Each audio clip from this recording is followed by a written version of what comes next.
सबको जय मसीह। आज हम लोग 30 अध्याय देखेंगे ना, 30 अध्याय। और 30 अध्याय में एक धूप जलाने की वेदी के बारे में हम लोग सीखेंगे। और अगर आप लोगों को याद है, ये वो तंबू के अंदर का फोटो है। और यहाँ पर एक पर्दा है, और इस पर्दे के पीछे में वाचा का संदूक है। लेकिन इस पर्दे के आगे में ये जो आपको दिख रहा है ना, तो इसको धूप वेदी कहता है। और इसके बारे में आज अभी हम लोग पढ़ेंगे और सीखेंगे ये कैसे बना है। तो 1 से 5 तक पढ़ो। 30 अध्याय 1 से 5।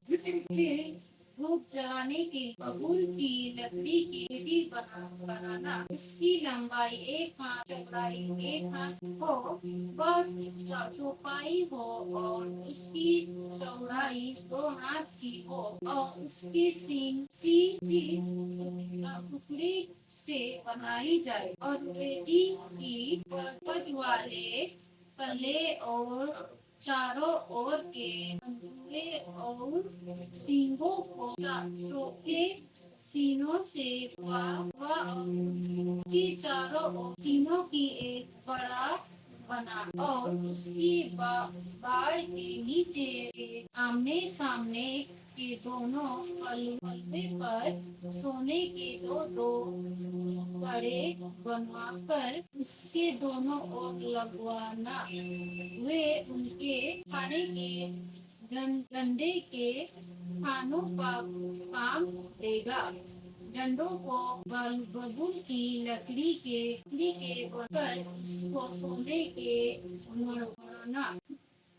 तो यहाँ पर ये है वो धूप वेदी। और ये बबूल की लकड़ी से बनाया गया, और बबूल की लकड़ी को शुद्ध सोने से ढांक लिया, मढ़ लिया। तो अंदर का जो कुछ भी सामान है सोने से बना हुआ है, और बाहर जो कुछ भी सामान बनेगा पीतल का बना हुआ। सोना और पीतल दिखने में एक रंग जैसा है, लेकिन पीतल जो है ज्यादा मजबूत रहता है, और सोना थोड़ा सा नरम, उससे थोड़ा सा नरम होता है। लेकिन अंदर का जो भी चीजें है सोने का बना हुआ रहता है। और वहां हम देखते हैं कि इसका जो स्थान है मंदिर के अंदर 6 पद में लिखा है, कहाँ पर रखा है उसको। और तो उसको उस पर्दे के आगे रखना जो साक्षी पत्र के संदूक के सामने है, अर्थात प्रायश्चित वाले ढकने के आगे जो साक्षी पत्र के ऊपर है, वही मैं दूध से मिला करूंगा। ठीक है, तो ये पीछे में जो पर्दा दिख रहा है, इस पर्दे के पीछे वो वाचा का संदूक है, जहाँ पर स्वर्गदूत है और प्रायश्चित का ढकना है, वो इस पर्दे के पीछे। और उस पर्दे के आगे है ये धूप वेदी, और ये भी सोने का बना हुआ है। और वहां पर हम लोग देखते हैं इसके ऊपर क्या किया जाएगा। 7 और 8 पद को जरा पढ़ो। और उसी वेदी पर हारून सुगंधित धूप जलाया करे। प्रतिदिन भोर को जब वह दीपक को ठीक करे तब वह धूप जलाए, और गोधूली के समय जब हारून दीपकों को जलाए तब धूप जलाया करे। यह धूप यहोवा के सामने तुम्हारी पीढ़ी पीढ़ी में नित्य जलाया जाए। तो यहाँ पर धूप चढ़ाया जाएगा। ये धूप वेदी का मतलब इसके ऊपर धूप चढ़ाया जाएगा। और धूप का सेंट, सुगंध कैसा होता है? अच्छा रहता है। और ये हम लोग मंदिरों में देखते हैं, मंदिर में भी धूप चढ़ाते हैं। और शायद आप प्रभु में आने से पहले पूजा के समय में आपने धूप का इस्तेमाल किया होगा। तो सुगंध जो है अच्छा है। परमेश्वर ने नाक क्यों दिया है? नहीं करिए। और अच्छा चीज हम लोग सुनना चाहिए, और इस नाक के जरिए भी हम परमेश्वर का सेवा कर सकते हैं। हर चीज से परमेश्वर का सेवा, कान से, आंखों से, मुंह से, अपने पूरा शरीर से हम परमेश्वर का आराधना करते हैं। और नाक से भी अच्छा गंध आता है, और वो जब गंध आता है तो हमारा मन भरना चाहिए परमेश्वर का धन्यवाद करने के लिए। तो ये जो धूप और इसका जो धुआं जो है ऊपर जा रहा है, ये परमेश्वर की ओर जा रहा है, और ये एक प्रार्थना का चिन्ह है। तो जरा खोलिए भजन संहिता 141, भजन संहिता 141 और उसका 2 पद पढ़िए। मेरी प्रार्थना तेरे सामने सुगंध धूप और मेरा हाथ फैलाना तथैया काल का अन्न बलि है। तो मेरा प्रार्थना कैसा होना चाहिए, जैसा ये इसमें दिख रहा है ना, धुआं ऊपर जा रहा है, तो मेरा प्रार्थना भी कैसा होना चाहिए। और परमेश्वर को वो आपका प्रार्थना एक दुर्गंध आना चाहिए या सुगंध आना चाहिए? सुगंध आना चाहिए। जब मैं प्रार्थना करूंगा तो वो प्रार्थना परमेश्वर को एक सुगंधित चीज होना चाहिए। तो क्या मेरा प्रार्थना इस प्रकार से है? देखो, एक चीज मुझे, जब मेरे बच्चे मेरे पास आते हैं और धन्यवाद बोलते, थैंक यू पापा, जब वो बोलते हैं, पापा को बहुत अच्छा लगता, पापा का छाती फूल जाता, हाँ, मेरा बेटा मुझसे प्यार करता है। हाँ, तो वैसे ही जब हम परमेश्वर को धन्यवाद देते हैं, थैंक यू बोलते हैं, तो प्रभु भी क्या होता है, खुश होता है। तो व्यक्तिगत तौर पर आप भी प्रार्थना कर सकते हैं। और ये कब कब धूप चढ़ाना चाहिए था? सुबह का वेला में और संध्या का वेला में। तो उसी प्रकार से काम से जाने से पहले एक प्रार्थना करके आप घर से निकल सकते हैं क्या? नहीं? हाँ, तो 1 मिनट प्रार्थना करके आप साइकिल लेकर आप अपना काम पे जा सकते हैं। शाम को काम से लौटने के बाद तब प्रभु को धन्यवाद दे सकते हैं कि नहीं, प्रभु आपने दिन भर मुझे संभाला, मेरे काम पे आपने हमको संभाला, मुझे अच्छा से रखा, हर दुर्घटना बुराई से हमको बचा के रखा।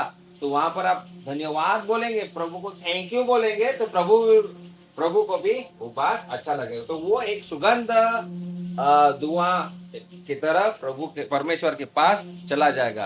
अभी इसी धूप वेदी के सामने नया नियम में एक घटना हुआ, और विष्णु को याद है क्या?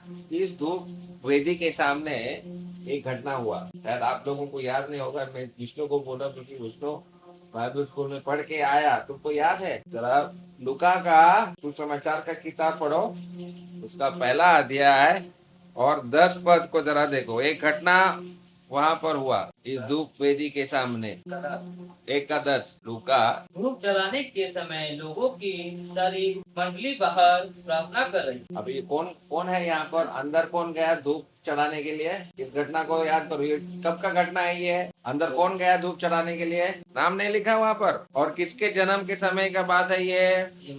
हाँ, बपतिस्मा देने वाला यूहन्ना का जन्म से पहले का घटना है। और जकरिया कौन गया था? जकरिया। वो आप 5 पद में पढ़ सकते हैं, उसका नाम जकरिया यही काम करने के लिए, धूप चढ़ाने के लिए गया। वो अंदर प्रार्थना कर रहा था और बाहर लोग खड़े हैं, क्योंकि जब वो अंदर जाएगा तो मतलब वो प्रार्थना करने के लिए गया, बाहर भी लोग प्रार्थना कर रहे हैं। और क्या दर्शन मिला उसको? याद है? कौन आया? एक स्वर्गदूत आया, गब्रियल नाम का एक स्वर्गदूत। नहीं पता, भूल गया। गब्रियल नाम का एक स्वर्गदूत आया और उसने बोला तुमको एक बेटा होने वाला था।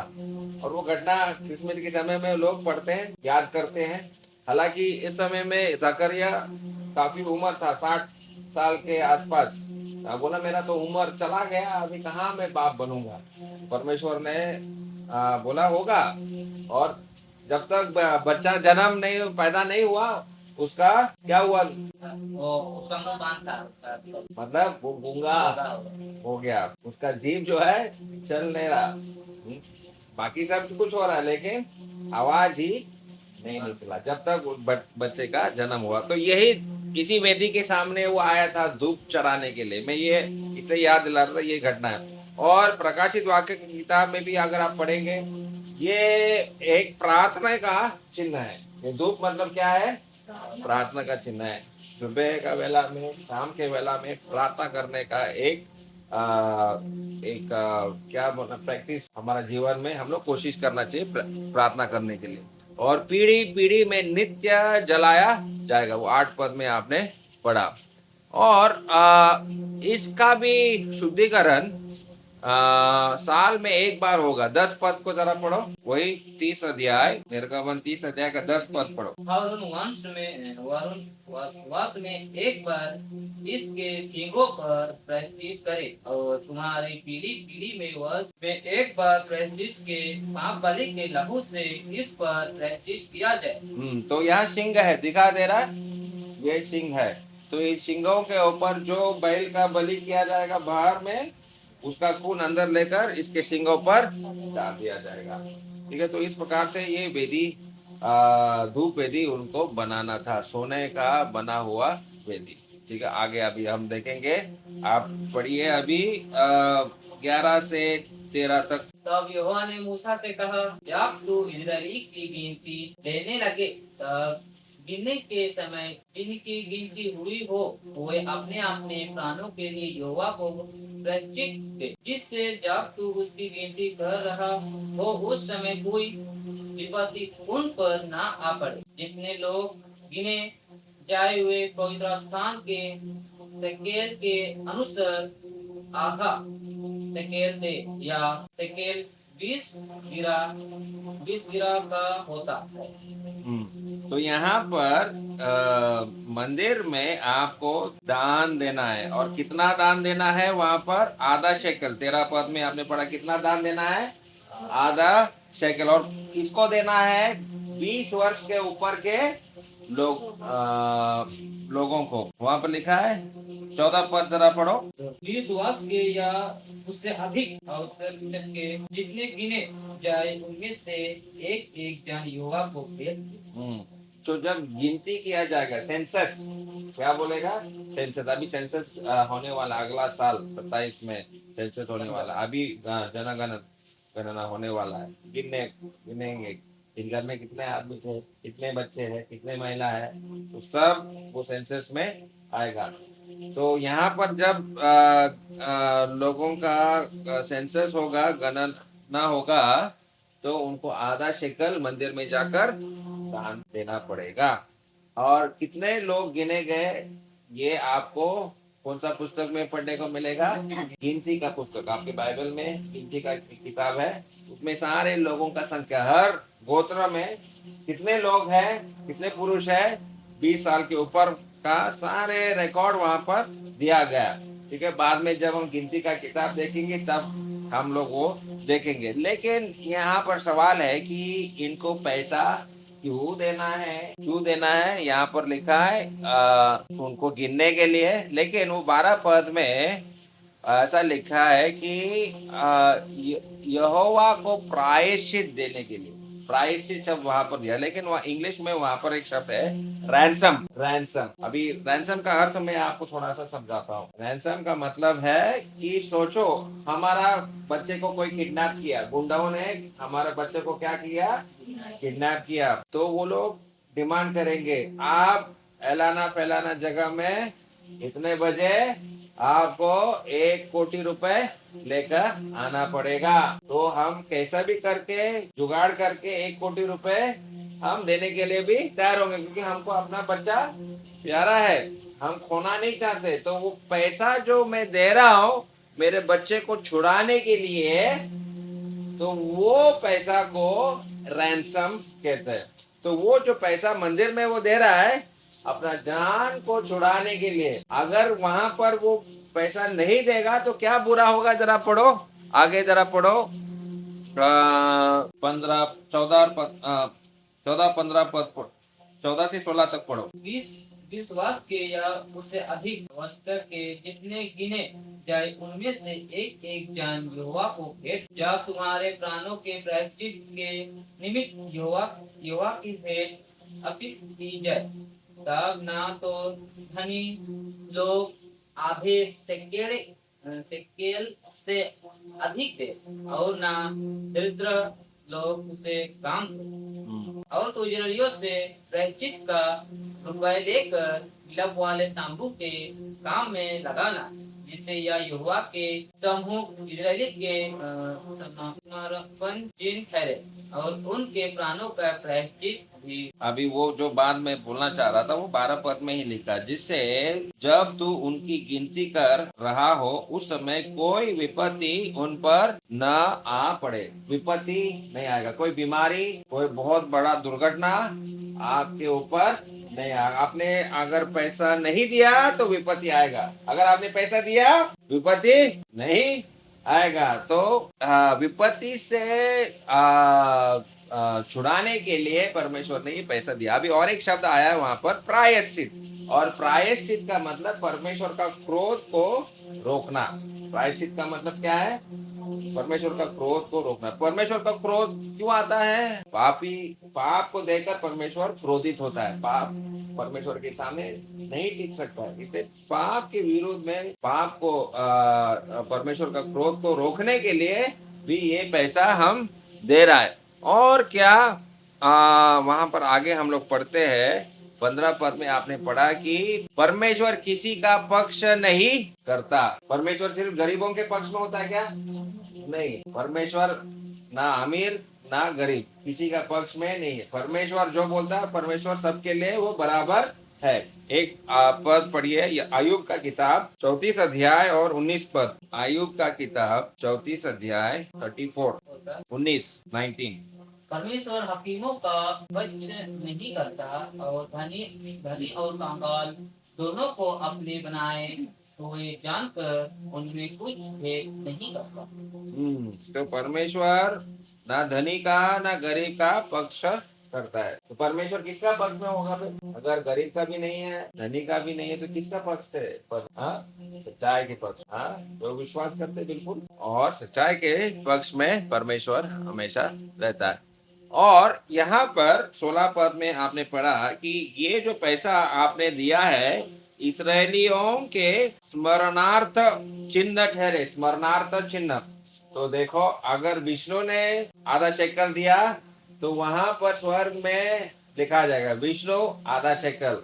राजेश ने अगर आधा शेकल दिया, राजेश आधा शेकल। तो मतलब आपका जो कुछ भी बैलेंस था क्लियर हो गया और कोई विपत्ति आपके ऊपर नहीं आएगा। अगर नहीं दिया, अगर आपका नाम वहां एंट्री नहीं है, तो क्या मिलेगा? विपत्ति मिलेगा। परमेश्वर का रक्षा नहीं मिलेगा। अभी इस पैसा के बारे में, दान एक प्रकार का मंदिर का टैक्स। अभी यहाँ पर रास्ते में हम लोग टैक्स भरते, टोल गेट है ना, टैक्स टोल। तो ये मंदिर के भी एक टैक्स आधा शेकल। तो पतरस को एक मंदिर का एक कर्मचारी ने पूछा, अरे आपका जो गुरु है तो मंदिर के लिए पैसा देता है कि नहीं देता है? तो पतरस बोला, हाँ हमारा गुरु देता है, हमारा प्रभु देता है, निश्चय देता है। और पतरस के जेब में कुछ पैसा तो है ही नहीं है। तो वो तुरंत प्रभु यीशु मसीह के पास गया, प्रभु देखो वो लोग मंदिर के लिए टैक्स मांग रहा है। तो यीशु मसीह ने क्या जवाब दिया? कहाँ से पैसा मिला? और यीशु मसीह के पास भी जेब नहीं है, बटवा नहीं है यीशु मसीह के पास, कहाँ से पैसा मिला? विष्णु तुमको याद है? तो यीशु मसीह ने बोला, पतरस जाओ मछली पकड़ो, क्योंकि पतरस क्या था? मछुआरा था। बोला जाओ मछली पकड़ो और जो पहला मछली तुमको मिलेगा उसका मुंह खोलो और उसके मुंह में तुमको क्या मिलेगा? एक सिक्का मिलेगा। और मतलब आधा आधा 2 जना है ना, एक सिक्का तुम वहां पर मंदिर में जाके दान दे दो, तो वो तुम्हारे लिए और मेरे लिए तुम्हारा टैक्स जो है क्लियर हो जाएगी। तो प्रभु जो है ये टैक्स जो है भरने के लिए बोला। अभी आप बताइए, क्या हमको भी टैक्स भरना पड़ता है क्या? सेवा घर में आप जाते हैं तो हम लोग पैसा देता है, तो क्या इसी के लिए हम लोग पैसा देता है? क्यों देते हैं फिर पैसा? इनको अभी बोला हर इस्राएली लोगों को आधा शेकल देना है, ज्यादा भी नहीं, खाली आधा शेकल ही देना है, उससे बढ़कर भी नहीं दे सकता है। तो हम लोग दान क्यों देते? भेंट की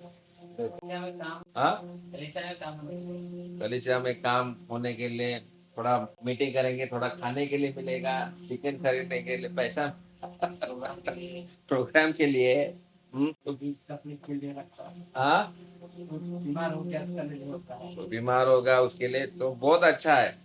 लेकिन हम लोग इसलिए भी देते हैं क्योंकि हमको प्रभु से प्रेम है। अगर हमको प्रभु से प्रेम है तो हम कुछ ना कुछ देगा। अभी हम बच्चों से प्रेम करते हैं, तो बच्चों से जब हम प्रेम करते हैं, हम उनको क्या खरीद के लाएगा? एक चॉकलेट, चिप या कुछ कपड़े। जब तुम लोगों को बोनस मिलेगा तो कपड़े, जूता, तो ये सब चीजें खरीद के देते हैं क्योंकि हम उनसे प्यार करते हैं। वैसे प्रभु से आपको अगर प्यार है, जो हमको सब कुछ दे रहा है, तो धन्यवाद के रूप में मैं जाकर दान देता हूँ। ठीक है, तो ये हुआ पैसे के विषय में। अभी और एक चीज वहां पर बनाया गया, जरा आगे हम लोग पढ़ेंगे 17 पद से लेकर 21 पद तक, जल्दी से पढ़ो। यहोवा ने मूसा से कहा, होने के लिए पीतल की एक होदी, उसका पाया भी पीतल का बनाना, उससे मिलाप वाले तांबू और वेदी के बीच में रख कर उसमें जाल भर दे, और उसमें हारून और उसके पुत्र अपने अपने हाथ पांव धोया करे। जब बोले तांबू में प्रवेश करे तब वे हाथ पांव जाल से धोए, नहीं तो मार जाए। और जब जब वे वेदी के पास सेवा सहल करने अर्थात युवा के लिए हवाई हवन जलाने को आए तब वे हाथ पांव धोए, ना ना ना हो कि मार गए। यहोवा हारून और उसके पीढ़ी पीढ़ी के वंश के लिए सदा की विधि है। तो यहाँ पर एक हौदी या बेसन बनाने के लिए बोला। अभी जितने भी चीज बनाने के लिए अब तक हमने देखा, इस चीज का बनाने का नाप दिया है क्या? नाप कितना दिया क्या? अभी तुमने जो पढ़ा, कितना बड़ा कितना छोटा नाप दिया है क्या? नहीं दिया। तो कैसे बनाएंगे फिर? अंदाज से बनाना है। बेसन हौदी मतलब समझते हो? हाँ, हौदी क्या लिखा है ना, हौदी तो शब्द है ना वहां पर दिया है। एक हौदी को बनाना है। ये देखो, ये क्या फोटो में क्या दिख रहा है आपको? दिखाई दे रहा है? फोटो दिखाई दे रहा है? तो इसमें पानी भरा हुआ है, एक बड़ा बाल्टी या बड़ा बेसन। बेसन मालूम है? हाँ? तो ये किस किस से बना हुआ है? ये आपने पढ़ा अभी, किस चीज से बना हुआ है?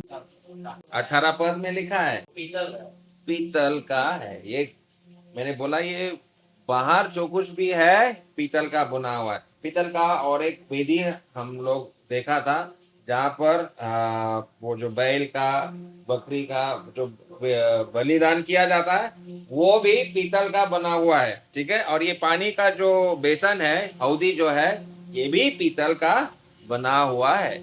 और ये धोने के लिए ये बनाया है। और जब तक याजक अपना हाथ और पैर नहीं धोएगा तब तक वो काम शुरू नहीं कर सकता है। तो धोना बहुत ही जरूरी था उनके लिए।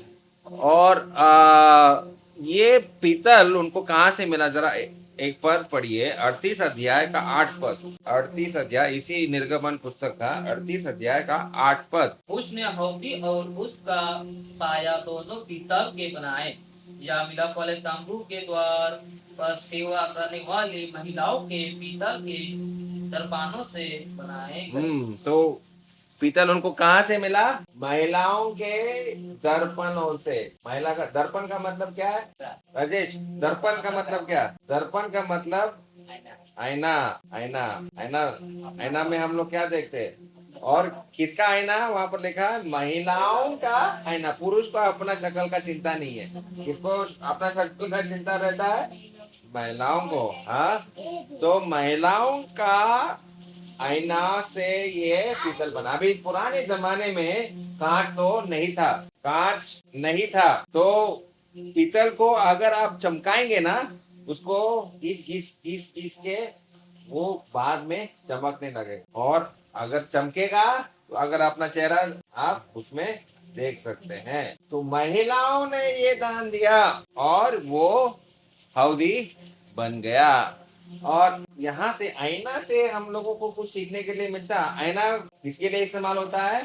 अपना चेहरा को देखने के लिए। अगर कहीं पर दाग लगा हुआ है तो मुझे वो दाग निकालना है, इसलिए पानी वहां पर दिया है। कहीं पर मेरे शरीर में दाग है तो मुझे साफ करना है, और स्वच्छ होने के बाद ही मुझे सेवा में करना है। और 20 पद में लिखा है, अगर मैं नहीं करूंगा तो, अगर मैं साफ नहीं हुआ, मैं काम करूंगा तो परमेश्वर का क्रोध मुझ पर गिरेगा। देखो, ये याजक बनना बड़ा डर का काम था। अगर कुछ भी मैंने ठीक से नहीं किया, बलिदान मैंने ठीक से नहीं किया, हाथ मैंने ठीक से नहीं धोया, वो रक्त मैंने ठीक जगह पर नहीं लगाया, तो मैं मर सकता हूँ। तो ये लोग बड़े डर डर के वो लोग सेवा कर रहे। लेकिन आज हम लोग डर के सेवा करते क्या?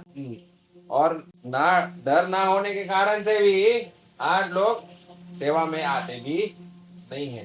परमेश्वर चाहता है कि जो हमारा सेवा है हम अपने मन से करना चाहिए, और तब परमेश्वर उस सेवा को स्वीकारेगा। अभी आईना के बारे में एक बात मैं आपको बताना चाहता हूँ। 2 कोरिन्थ 13 अध्याय और 5 पद को जरा पढ़ो। 2 कोरिन्थ 13 अध्याय और 5 पद। अपने आप को परखो कि विश्वास में हो कि नहीं।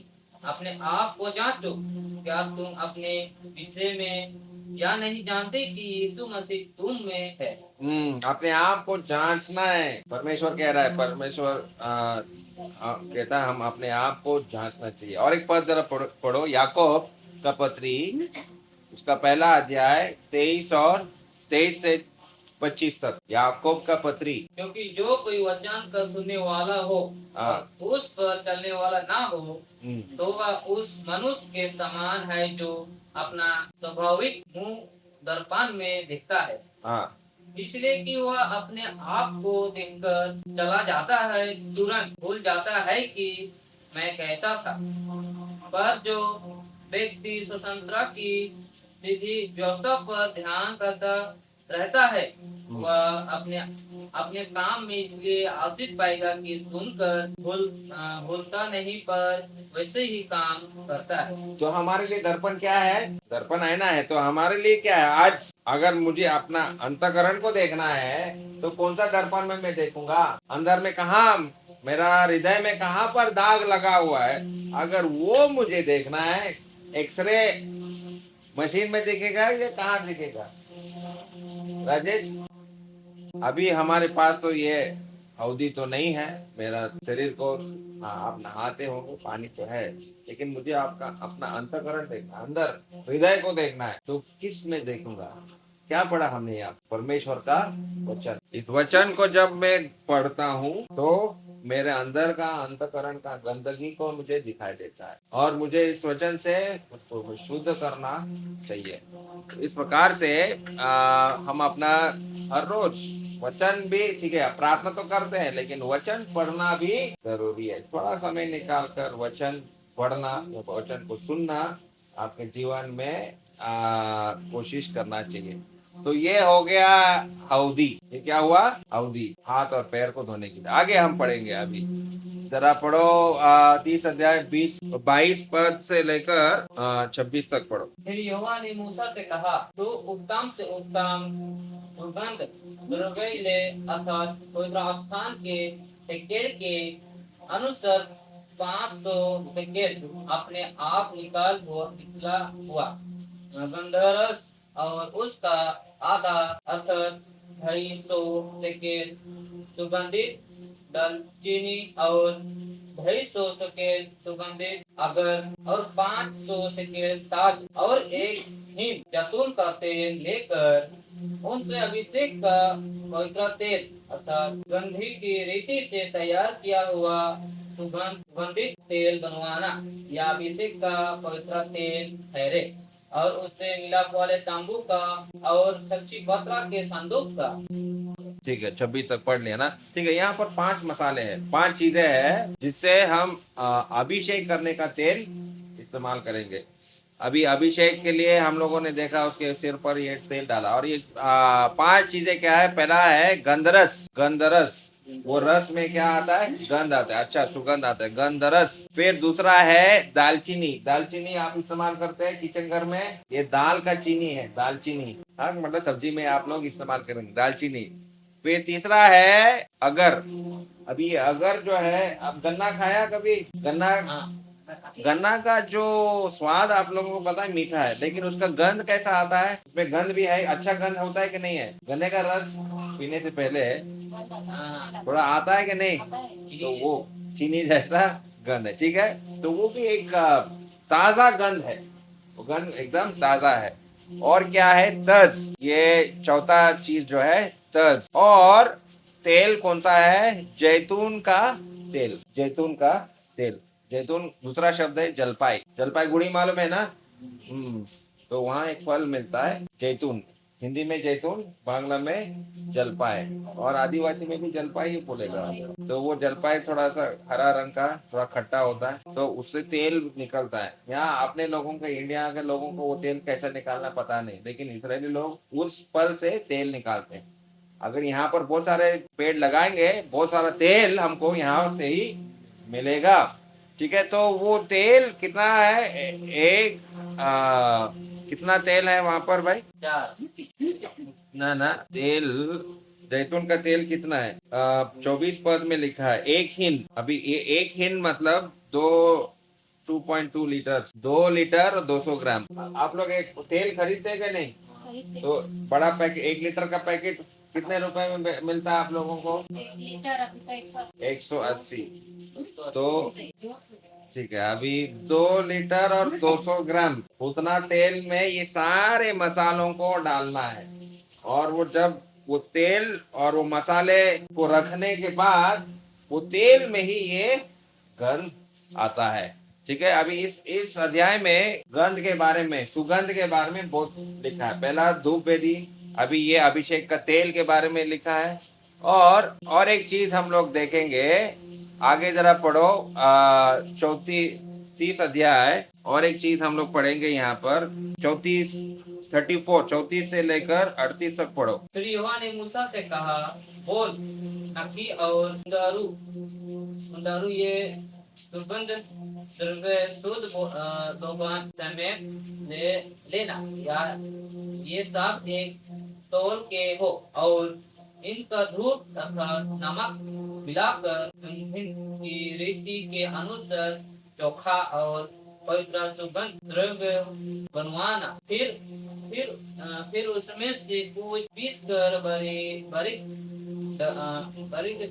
कर डालना, तब उसमें से कुछ मिलाप वाले तांबू में साक्षी पत्र के आगे, जहाँ पर मैं दूध से मिला करूंगा, रखना, वह तुम्हारे लिए परम पवित्र होगा। ठीक है, यहाँ पर भी अलग 5 मसाले यहाँ पर भी है। और ये क्या है? वो धूप का मसाला, धूप में जो वो लगा रहे ना, आग जब जल रहा है, ये अगर आप डालेगा तो अलग सा सेंट वहां से भी आएगा। और यहाँ पर भी 5 मसाले हैं। वो क्या है? एक है रसगंधा।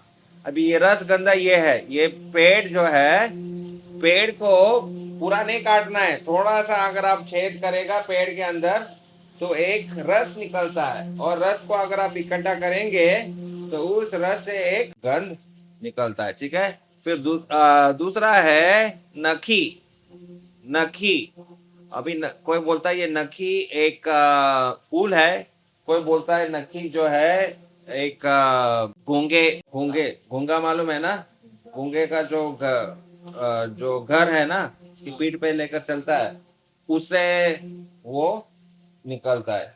तो ऐसा दिखने में नख के तरह दिखता है। नख जो है ये थोड़ा सा हार्ड होता है ना, सख्त होता है। तो वो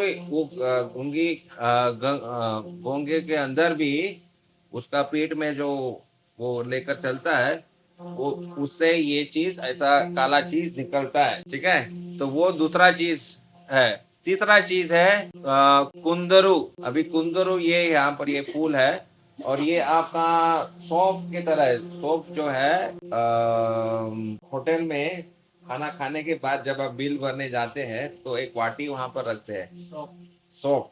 हाँ, तो उसका पेड़ पौधा देखा है, जीरा जैसा दिखता है। हाँ, तो वो सौंफ का पत्ता ये ऐसा है, और उसका फल जो है ऐसा है। तो वो भी आपको देना। सौंफ भी खाने से आपका मुंह कैसा ताजा होता है कि नहीं? क्योंकि अगर मीट वगैरह खाने के बाद वो गंध दूसरा निकलता है, लेकिन वो खाने के बाद आपका मुंह का एकदम फ्रेश होता है। तो वो भी आपको लेना है। ठीक है, और फिर लोबान के बारे में आपने पढ़ा। लोबान कहाँ से है, कहाँ पे पढ़ते हैं हम लोग? यीशु मसीह के जन्म के समय में ज्ञानी पुरुषों ने लोबान भी लेकर आए। ये लोबान है, और लोबान को जलाने से अच्छा गंध निकलता है। ठीक है, और क्या है? नमक भी है वहां पर, नमक भी मिला। तो ये 5 मसालों को उसको क्या करना है? पीसना है। उन मसालों को क्या करना है? पीसना है, और एक मसाला रेडी करना है। और जब आग में डालेगा तो अच्छा गंध आ जाए। थोड़ा सोचो, इस कमरे में अगर हम उसको जलाएगा तो ये पूरा कमरा अच्छा सेंट देने लगेगा। तो यहाँ से हम लोग इस अध्याय से क्या सीखते हैं? एक तो परमेश्वर चाहता है कि गंध जो है अच्छा होना चाहिए। हम लोग इसलिए कभी कभी डिओड्रेंट लगाते, सेंट लगाते, अत्तर लगाते हैं ना, कि हमारा जो सेंट जो है, हमारा पसीना का गंध नहीं आना चाहिए, लेकिन अच्छा सेंट, अच्छा खुशबू आना चाहिए। ठीक है, तो ये परमेश्वर चाहता है कि हम अपने चरित्र से भी परमेश्वर का सेवा हम लोग करते हैं। दूसरा और एक चीज है जरा शुभोपदेशक का पुस्तक खोलो।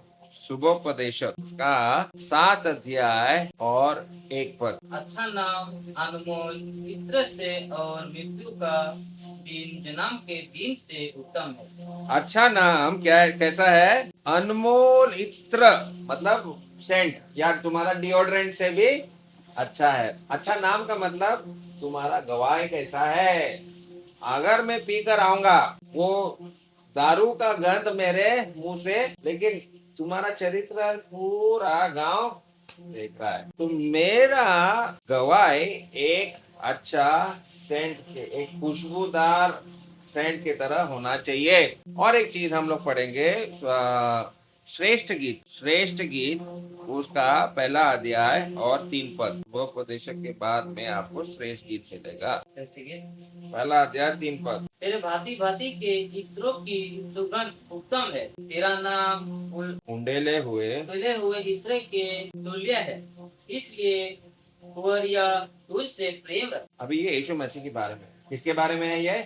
यीशु मसीह। और यीशु मसीह का नाम जब इस घर में दिया जाएगा तो दुष्ट आत्मा भी जो दुर्गंध है वो भाग जाएगा। तो आपके घर में यीशु मसीह का नाम आप ले रहे कि नहीं, और यीशु मसीह का सुगंध आपके घर से निकलना चाहिए। और कितना अच्छा होगा जिस घर में यीशु है, कितना आनंद है, वहाँ शांति है, वहाँ पर हर प्रकार का आत्मिक आशीर्वाद भी वहाँ पर होगा। तो यीशु मसीह हमारा दुर्गंध सुगंध है, और हम भी हमारे इलाका में जहाँ कहीं पर भी हम लोग रहते हैं, एक अच्छा गंध या अच्छा गवाही हमारे जीवन के द्वारा होना चाहिए।